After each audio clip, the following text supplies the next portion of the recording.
ലോക ക്രിക്കറ്റിലെ El Clasico കളിയും കാര്യവും കലങ്ങിമറിഞ്ഞ ഇന്ത്യ പാകിസ്ഥാൻ ക്ലാസിക് പോരാട്ടത്തിന്റെ പുതിയൊരു പതിപ്പിന് ദുബായ് ഇന്റർനാഷണൽ സ്റ്റേഡിയത്തിൽ നിന്ന് കളമൊരുങ്ങും.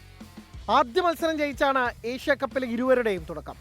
ആതിഥേയരായ UAE വെറും 57 റൺസിന് എറിഞ്ഞിട്ട് 9 വിക്കറ്റിന്റെ തകർപ്പൻ ജയം നേടി ടീം ഇന്ത്യ. ഒമാനെതിരെ പാകിസ്ഥാന്റെ ജയം 93 റൺസിന്. ലോക ചാമ്പ്യന്മാരും ഏഷ്യൻ ചാമ്പ്യന്മാരുമായ ടീം ഇന്ത്യ കണക്കിലും കരുത്തിലുമെല്ലാം പാകിസ്ഥാനെതിരെ ബഹുദൂരം മുന്നിൽ. യുവാവേശവും പരിചയസമ്പത്തും ഒരുപോലെ കണ്ണുചേർന്ന ബാറ്റിംഗ് നിരയും ജസ്പ്രീത് ബുംറ എന്ന തീപ്പൊരി പേസറും വൈഡ് വെറൈറ്റി ഓഫ് സ്പിന്നേഴ്സുമെല്ലാം ഇന്ത്യക്ക് മാത്രം സ്വന്തം.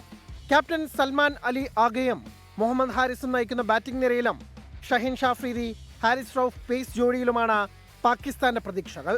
കുട്ടി ക്രിക്കറ്റിലെ നേർക്കുനേർ കണക്കുകളിൽ മൃഗീയാധിപത്യമുണ്ട് ഇന്ത്യക്ക്.